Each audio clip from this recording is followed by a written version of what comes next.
भजन संहिता 50 उसकी 15 आयत को हम पढ़ेंगे। और संकट के दिन मुझे पुकार,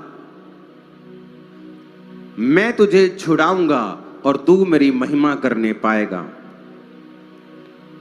भजन संहिता 34 उसकी 17 आयत में लिखा है, धर्मी दुहाई देते हैं और यहोवा सुनता है और उनको सब विपत्तियों से छुड़ाता है।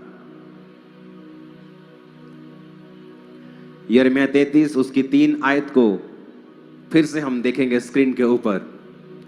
मुझसे प्रार्थना कर। किससे प्रार्थना करनी है? एक रियल पास्टर आपको परमेश्वर की ओर लगाना चाहेगा।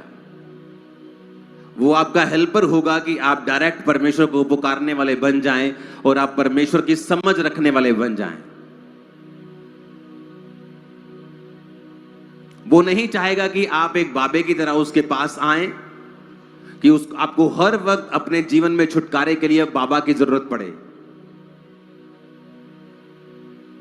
एक जीवित चर्च ये चाहेगी कि आप लोग खुद परमेश्वर को पुकारें और आप लोग खुद इतने अलर्ट हों और इतने जानकार हों वर्ड के कि आप खुद परमेश्वर के वचन को जानते हों कि बाइबल में परमेश्वर के वचन में क्या लिखा है, और हम ये जानते हैं उसका वचन असली है क्योंकि परमेश्वर असली है।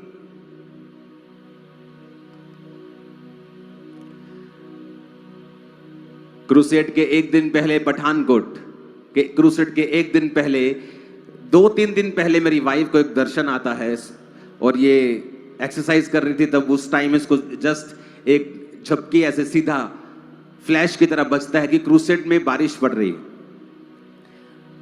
जब हम अगले 1-2 दिन में हम वैसे ही बात कर रहे तो इसने कहा कि मुझे दर्शन ऐसे आ रहे थे कि बारिश पड़ रही है, और सेम दर्शन मुझे भी आत्मा में मिल रहे थे। स्वप्न नहीं, जस्ट इंटेंशन परसीविंग होती है, एक आपको मालूम होता है।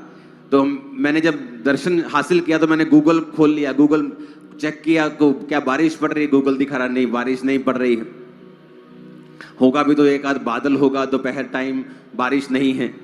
तो मैंने सोचा ठीक है, लेकिन जैसे जैसे दिन नजदीक आता जा रहा था मेरे मन में वो जो बारिश के लिए वो प्रेशर था वो बढ़ता जा रहा था। तो रात को जब मैं प्रार्थना कर रहा था तो मैंने बुधवार को, जब पीक समय होता है, पीक टाइम होता है काम करने का टीम का, क्रूसेड वह लाखों लोगों को संभालना है, अरेंजमेंट्स करने हैं, सब तैयारियां हो रही हैं, सब एक रात में वहां पे 2-3 रात में सारा बनता है, इतना तामझाम बनता है कि आम बंदा देख के हैरान होता है कि हुआ कैसे, इतना बड़ा टेंट लगा कैसे, कौन आ रहा है इतना बड़ा टेंट लगा रहे हो। तो एक दिन पहले जब पीक टाइम होता है बिल्कुल काम करने का, परमेश्वर ने कहा सबको बोलो प्रार्थना के लिए बैठ जाओ।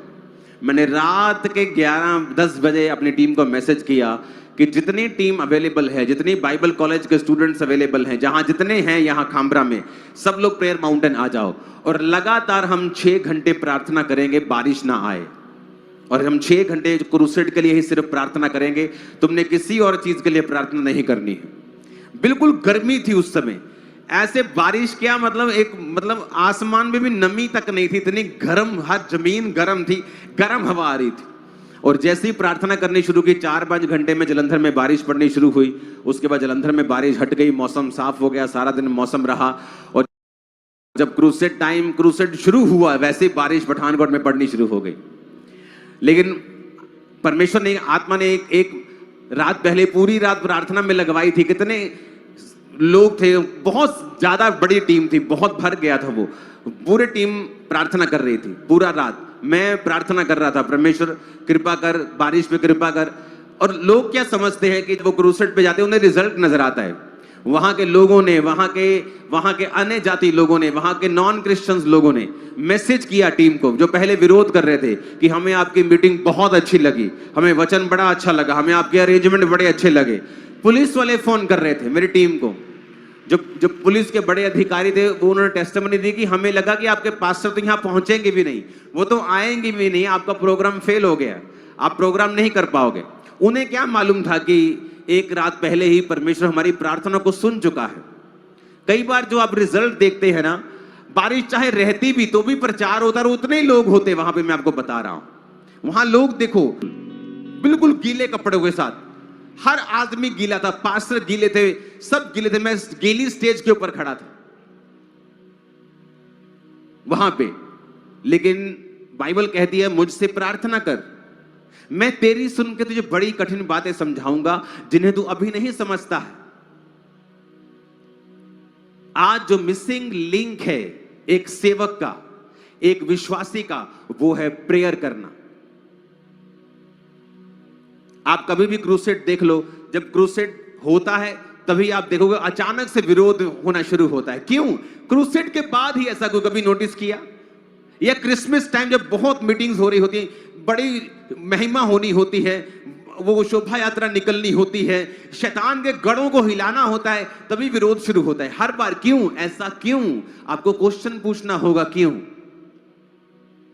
आप कहीं भी चले जाओ आपका विरोध नहीं होता, चर्च में जाने से ही विरोध होता है। क्यों ऐसा? हालांकि जो क्रिश्चियन लोग हैं, जो क्रिश्चियनिटी है, उसने कभी किसी पे कब्जा नहीं किया। जो रियल क्रिश्चियनिटी है, नाम के क्रिश्चियंस हैं तो नाम में तो बहुत से लोग आज भी नाम के हर धर्म में घूमते हैं, जो अपने अपने धर्म की बदनामी करते फिरते हैं।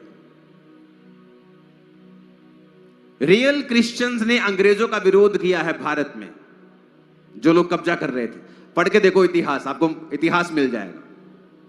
उन्होंने विरोध किया है मिशनरियों ने, इसलिए अंग्रेज लोग मिशनरियों से दूरी बना के रखते थे जो प्रचार करने वाले होते थे, क्योंकि वो सच्चाई बोलते थे, वो उनको उनके पाप याद करवाते थे, उनको पसंद नहीं था।